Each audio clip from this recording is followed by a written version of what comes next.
O tema agora é a economia brasileira, que continuou a dar sinais de melhora.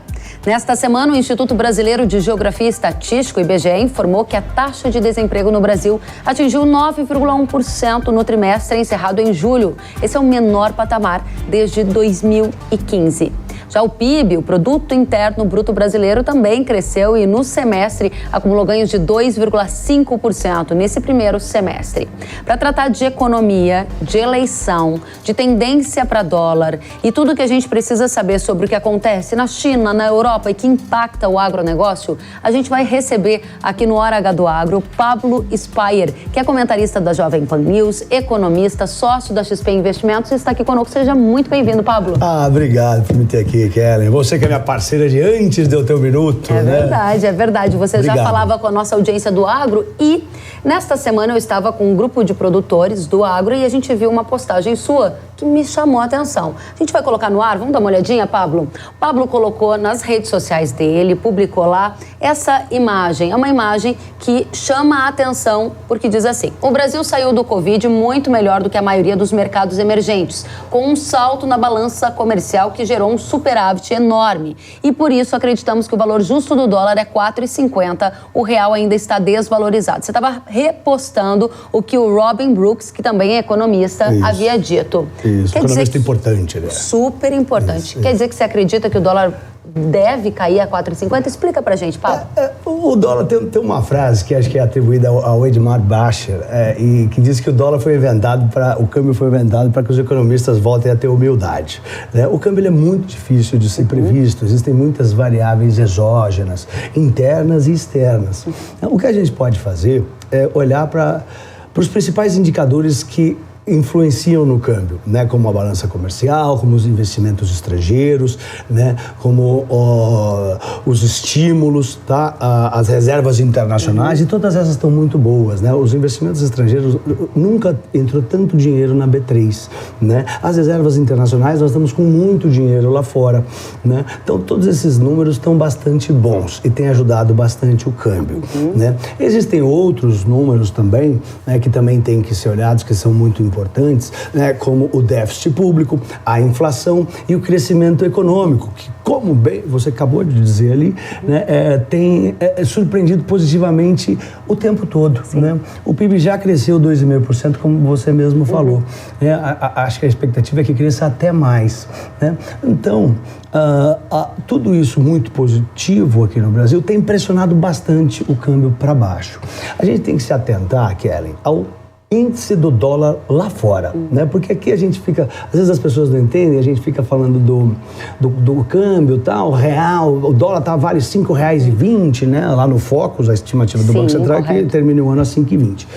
Mas o dólar, ele é dos Estados Unidos, e o índice do dólar é frente a uma cesta de moedas fortes frente ao dólar. 57% é euro, 10% é o dólar canadense, tem o iene japonês e por aí vai, né? Esse índice do dólar, o DXY, ele já subiu 20% esse ano e está na máxima de 20 anos. Isso quer dizer que o real foi pressionado 20% para cima. E se a gente não tivesse com déficit público bom, inflação arrefecendo, dando tranquilidade, expectativa para os investidores de que vai melhorar, né? O crescimento da economia surpreendendo, a balança comercial positiva, os investimentos estrangeiros pesados no Brasil e as reservas internacionais tranquilas investidas lá nos Estados Unidos, talvez o câmbio aqui tivesse acima de 6, né? Então, todos os fundamentos da economia aqui mostram de que o dólar tem uma tendência para baixo. Muito interessante a gente observar isso. Eu preciso só fazer um último ponto ainda, antes da gente passar para o elemento eleição, que claramente a gente quer saber sobre como vai impactar o dólar. Mas antes de passar para a eleição, quero te fazer mais uma pergunta ainda, Pablo.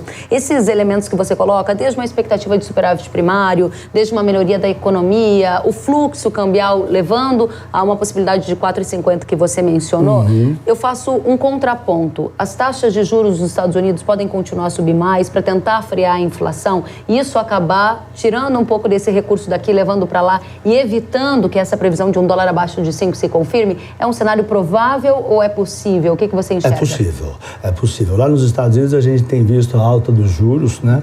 E mais do que isso, né? Aconteceu algo muito importante nos Estados Unidos no começo de setembro, né? Os títulos de renda fixa lá, a gente sabe que a taxa de juros do renda fixa ela é inversamente proporcional ao valor de face do título de renda fixa. Então, se sobe os juros, cai o valor de face.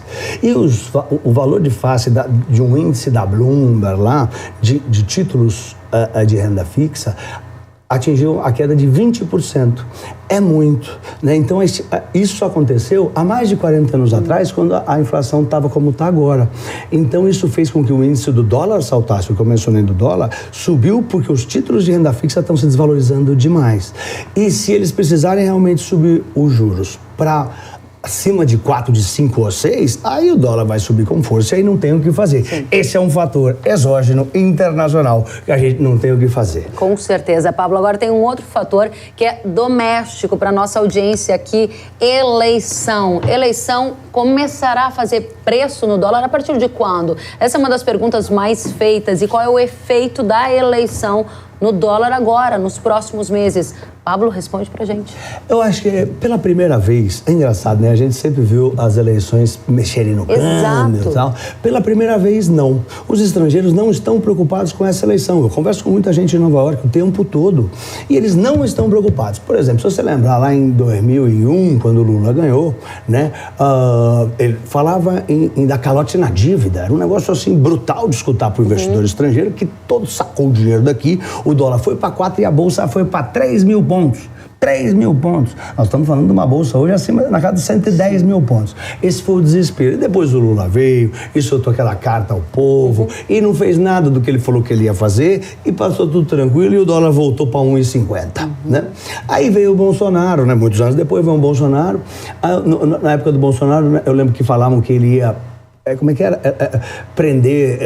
falava um monte de coisa errada dele, que ia prender homossexuais, fazer alguma coisa contra os negros, não sei, que é arrebentar com a economia. E nada disso aconteceu também. Naquele momento, também o dólar disparou e a bolsa caiu. Se você lembrar, o dólar tocou 6 quando ele começou, né? E nada disso se concretizou. Então, o investidor estrangeiro, ele olha para o Brasil e fala, quem está na frente? O Lula e o Bolsonaro? Qualquer um deles que ganhar, não vai acontecer nada. Podemos investir. E essa é parte da razão de os estrangeiros estarem investindo tanto na B3 sem ter a preocupação de quem vai ganhar as eleições, porque a preocupação era essa. Muito interessante. Para fechar esse bloco dólar, quando você fala que os investidores estrangeiros estão menos preocupados com política e coloca todos esses cenários e dados que mostram uma economia brasileira melhorando, isso é um fator de atratividade para a entrada de recursos. Sim. Por isso você entende que há espaço para um dólar abaixo de 5 até o fim do ano, é isso? Sim. O dólar... A economia brasileira está bastante bem. Essa é a razão pela qual a gente acredita que possa cair o dólar. O ponto negativo do dólar, né? Por exemplo, logo depois das eleições, no fim do ano, as empresas fazem remessas para suas sedes, empresas internacionais que estão aqui no Brasil fazem remessas para fora. E como a economia está bem e o lucro foi muito forte para as empresas, elas vão enviar muito dinheiro para fora. E isso pode pressionar o dólar para cima no fim do ano. Tá? Outra coisa que pode pressionar o dólar é o aumento das importações, né? A economia tá melhorando bastante aqui, né? As pessoas vão gastar mais no fim do ano também e podem importar produtos. Então, você tem essa outra força que pode puxar o dólar para cima no fim do ano. Excelente, Pablo. Vamos adiante, porque o Pablo está aqui para responder as dúvidas da nossa audiência que impactam diretamente no agro brasileiro. A gente já passou por expectativas de dólar, impacto da eleição na formação da taxa de câmbio esperada para 2022 e agora a gente vai olhar um pouco para o lado externo, passar por Europa e China, por exemplo, que dão sinais de desaceleração. A minha pergunta para você, Pablo, é: a economia global vai sim desacelerar e que tipo de contágio isso traz para o agronegócio, para a economia brasileira? Sim, a economia está desacelerando, né? Não é só a China, não é só a Europa, o próprio Estados Unidos. O Banco Central da Inglaterra, né, o Bank of England, já trabalha com 5 trimestres de recessão por lá. Então, está todo mundo... E os Estados Unidos pode entrar numa recessão. A Europa está embicada para entrar numa recessão. Então, tudo isso traz apreensão, traz preocupação, né? E a gente pode ver uma recessão global, sim.